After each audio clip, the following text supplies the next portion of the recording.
আমি এই মুহূর্তে দাঁড়িয়ে রয়েছি আলোচিত যে সাবেক আইজিপি বেনজির আহমেদ রয়েছেন, তার যে একটি বাংলো বাড়ির সন্ধান দুদক পেয়েছে এবং আদালত তাকে ক্রোক করার নির্দেশ দিয়েছে, সেই বাড়িটির সামনে আমি এখন দাঁড়িয়ে রয়েছি। সুবিশাল এই বাড়ির সামনে কিন্তু আসলে মানুষের একটি কৌতূহল রয়েছে। আমি বাড়িটি আপনাদের দেখাতে চাই। বাড়িটি ঘিরে কিন্তু মানুষের নানা ধরনের একটি কৌতূহল রয়েছে। বিভিন্ন সময় নাকি এই আইজিপি বেনজির আহমেদ এখানে আসতেন, এরকম তথ্য কিন্তু আমরা পেয়েছি। পাশাপাশি এই যে 24 কাঠার যে বাড়িটি রয়েছে, এই বাড়িটি দোতলার একটি বাড়ি, এই বাড়িটি দেখতেও কিন্তু অনেকটাই সুন্দর।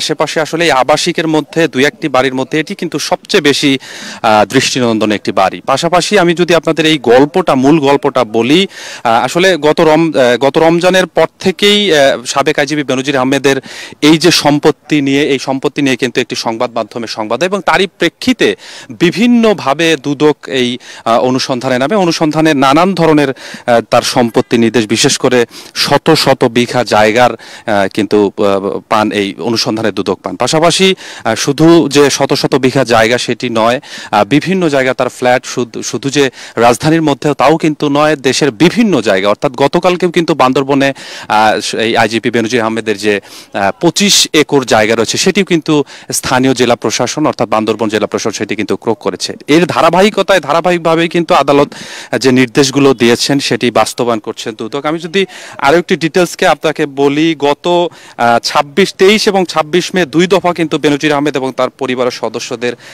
যে 624 বিঘা জমির সন্ধান পেয়েছিল দুদক, এবং পাশাপাশি 19টি কোম্পানির শেয়ার, গুলশানে 4টি ফ্ল্যাট ক্রোকের আদেশ দিয়েছিল আদালত। এছাড়াও তার যে ব্যাংকের হিসাব রয়েছে অর্থাৎ 30 লাখ টাকার সঞ্চয়পত্র, পাশাপাশি 33টি ব্যাংকের হিসাব এবং 3টি বিও হিসাবও কিন্তু অবরুদ্ধ করার আদেশ দেন আদালত। দুদক আবেদন করে, এরই প্রেক্ষিতে আবেদনগুলো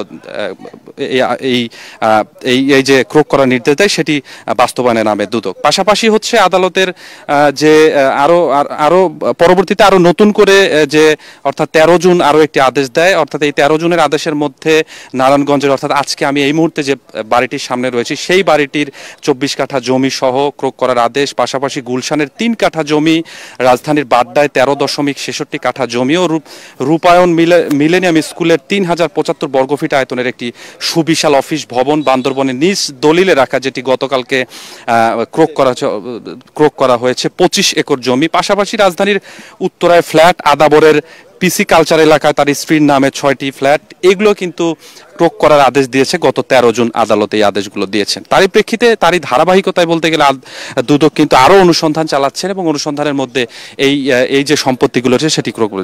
শুধু আমি আবারও বলছি যে শুধু যে এই রাজধানীর মধ্যেই বা নারায়ণগঞ্জের মধ্যেই যে একটি বাড়ি তা কিন্তু নয়, এই সাবেক আইজিপি বেনজির আহমেদের দেশের বিভিন্ন জায়গায় কিন্তু তার সম্পদের খোঁজ পেয়েছে দুদক, যারই ধারাবাহিকতায় এই যে ক্রোক করার যে প্রক্রিয়া সেটি চলছে। এই মুহূর্তে আসলে দুদক এখনো আসেননি, আসলে হয়তো বাড়িটির ভেতরে আমি আরো ভালোভাবে আপনাদের দেখাতে পারবো, যদিও বাইরে থেকে খুব একটা ভালো স্পষ্ট বোঝা বাড়িটির ভেতরে কি আছে সেটি স্পষ্ট বোঝা না গেলেও আমি দেখানোর চেষ্টা করছি।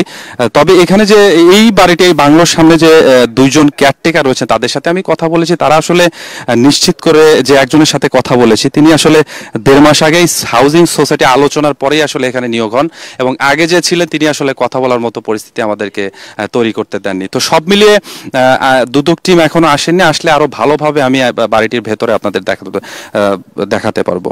তো প্রথম দিকের গল্প যেটি বললাম যে একটি সংবাদ মাধ্যমে আসলে সংবাদ প্রচার হওয়ার পর থেকেই কিন্তু আলোচনায় আসেন সাবেক আইজিপি বেনজির আহমেদ। তারই প্রেক্ষিতে তারা ধারাবাহিকতায় দুদক অনুসন্ধানে নামার পর থেকেই তার বিভিন্ন ধরনের সম্পত্তি, শুধু তার নয়, তার যে পরিবার রয়েছে অর্থাৎ তার স্ত্রীর নামেও বিভিন্ন জায়গায় শত শত একর জমি জায়গা অনুসন্ধান মিলে, এবং তার মেয়ের নামেও বিভিন্ন জায়গায় ফ্ল্যাট, পাশাপাশি জমির সন্ধান পায়। তো তারই এই যে এখন আরেকটি গেটের সামনে দিয়ে একটু দেখানোর চেষ্টা করি আপনাকে।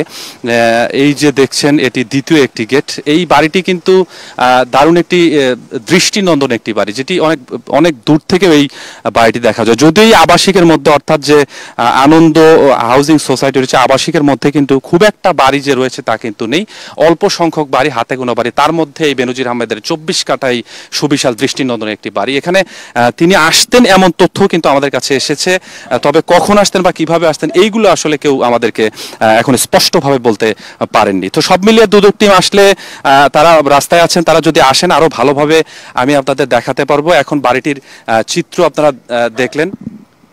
তো দুদক কিন্তু আরো যে তার সম্পদ রয়েছে এমন তথ্য পেয়েছে, এটিও আমরা জেনেছি। আরো সম্পত্তি থাকার পরে সেগুলো আদালতের মাধ্যমে ক্রোকের নির্দেশ আসবে কিনা এটি আমরা আরো ভালোভাবে আপনাদেরকে জানাতে পারবো। এই ছিল আমার কাছে নারায়ণগঞ্জের যে রূপগঞ্জ এলাকায় আনন্দ হাউজিং সোসাইটিতে সাবেক আইজিপি বেনজির আহমেদের একটি বাংলো রয়েছে, সেই বাংলো আজকে ক্রোক করা হবে, সেখান থেকে সর্বশেষ অবস্থা।